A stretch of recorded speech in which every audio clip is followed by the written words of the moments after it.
సంవత్సరానికి 3 సిలిండర్ల కోసం 2,684 కోట్లు ఖర్చు చేస్తూ ఉంది. 5 సంవత్సరాలకి 13,425 కోట్లు ఖర్చు చేయబోతాం. ఆ రోజున నేను మిమ్మల్ని అందరినీ ఓటు అడిగినప్పుడు అప్పుడున్న ప్రభుత్వం వాళ్ళు ఒకటే అడిగారు, సంక్షేమ కార్యక్రమాలు మాకంటే ఎవరు బాగా చేయలేరు, వాళ్ళకంటే బాగా చేసి చూపిస్తున్నాం.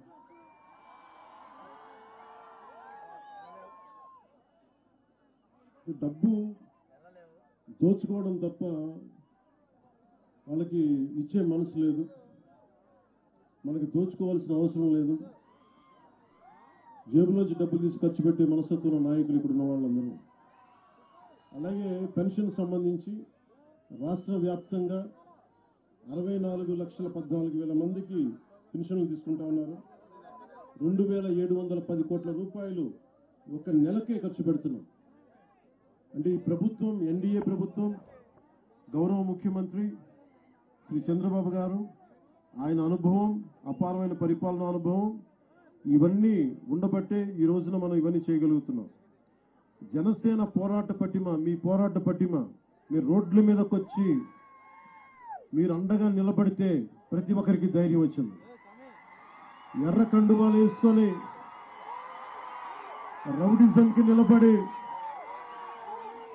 ఎదురొడ్డి నిలిస్తే ఈ రోజున మీరు ఎన్డీఏ ప్రభుత్వానికి, నాయకులకి, ప్రతి ఒక్కరికి మీరు వెన్నుదన్నుగా నిలబడ్డారు.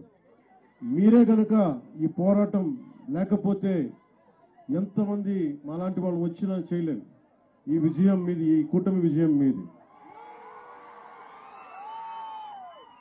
నాకు ఐఎస్ జగన్నాథపురం చాలా కీలకం. నాకు ఈ రాష్ట్రం పోరాటం మొదలుపెట్టిందే చాలా సంవత్సరాల క్రితం, దాదాపు 14 సంవత్సరాల క్రితం ఐఎస్ జగన్నాథపురంలోని ఈ లక్ష్మీ నరసింహస్వామి ఆలయానికి నేను వచ్చాను.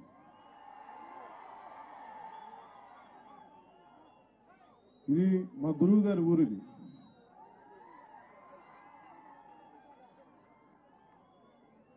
ఇది ఐఎస్ జగన్నాథపురం త్రేతాయుగం నుంచి వెలిసిన స్వయంభూ ఇది లక్ష్మీ నరసింహస్వామి.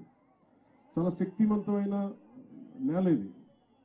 ఈ నేలకి అద్భుతాలు జరగాలి, రాష్ట్రం బాగుండాలి, రాష్ట్రం సుభిక్షంగా ఉండాలి అని ఎప్పుడు నిరంతరం నేను వచ్చి ఇక్కడ దీక్ష చేపట్టాను. దాదాపు 14 సంవత్సరాల క్రితం నేను భగవంతుని ఒకటే అడిగాను, ఐఎస్ జగన్నాథపురం ఇక్కడ లక్ష్మీపురంకి వచ్చి మన లక్ష్మీ నరసింహ ఆలయానికి వచ్చి స్వామివారిని ఒకటే కోరుకున్నాను. అప్పటికి 2009 ఎన్నికలు అయిపోయిన తర్వాత నా జీవితం అగమ్య గోచరంగా ఉంది. భవిష్యత్తు ఏంటి అని మీరున్నారనే స్వామి చెప్పాడు నాకు.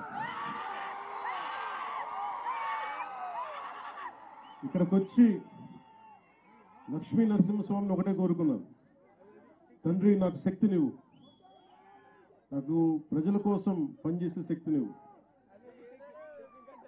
స్వామి అంత ఈజీగా కరుణించాడు కదా, పరీక్షలు పెడతాడు. ఒక 14 సంవత్సరాలు పరీక్షలు పెట్టాడు స్వామి.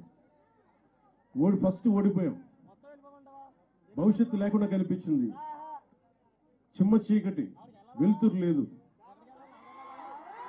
ఇందాక దీపం వెలిగిస్తే ఆ వెలుగు ఎలా ఉంటుందో కనిపించదు ముందు అందరికీ. ఒక 14 సంవత్సరాల క్రితం వెలిగించిన మన ఐఎస్ జగన్నాథపురంలో మన లక్ష్మీ నరసింహస్వామి ఆలయంలో వెలిగించిన దీపం ఈరోజు రాష్ట్రానికే కాదు దేశానికి కూడా చాలా బలమైన, ఎన్డీఏ ప్రభుత్వానికి కూడా నిలబడ్డాం ఉన్నామంటే నాకు ధైర్యం ఇచ్చింది మీతో పాటు నాకు లక్ష్మీ నరసింహస్వామి. అలాంటి లక్ష్మీ నరసింహస్వామి ఆలయానికి ఎప్పుడు వ్యక్తిగతంగా కొంత అభివృద్ధికి మేము తోడ్పడ్డాం ఈ లక్ష్మీ నరసింహస్వామి ఆలయానికి. కానీ ప్రత్యేకించి ఇప్పుడు ఎండోమెంట్స్ కమిషనర్ గారితో కానీ, కలెక్టర్ గారితో కానీ, రెవెన్యూ అధికారులతో కానీ అందరితో మాట్లాడి ఒకటే అడిగా, ఏం చేయగలం, మన ఐఎస్ జగన్నాథపురంకి ఏం చేయగలం, ముఖ్యంగా లక్ష్మీ నరసింహస్వామి ఆలయానికి ఏం చేయగలమని అడిగితే మన సీఎం పేషి మన కృష్ణతేజ గారిని అడిగాను, మా పిఎస్ మధుసూదన్ గారిని అడిగాను.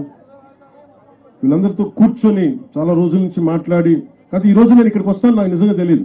నిన్న పొద్దున వరకు మొన్న సాయంత్రం వరకు నేను కూడా అనుకోలేదు ఇక్కడ రావాలి. కానీ స్వామివారు నన్ను ఇక్కడ పిలిపించారు. మీ ప్రేమ, స్వామివారి ఆశీస్సులు ఇక్కడ ప్లాన్ చేసుకుని రాను ఎప్పుడు.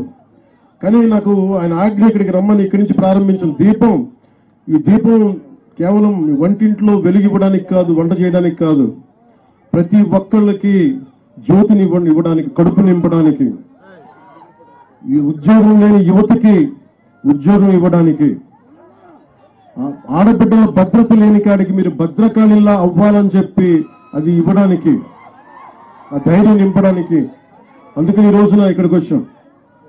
అందుకే ప్రధాన గుడి చుట్టూ ఈ ప్రాకారం కోసం, ముఖ మండపం, గాలిగోపురం కోసం ఎండోమెంట్స్ డిపార్ట్మెంట్ 2.5 కోట్ల రూపాయలతోటి మన అభివృద్ధి చేస్తున్నాం.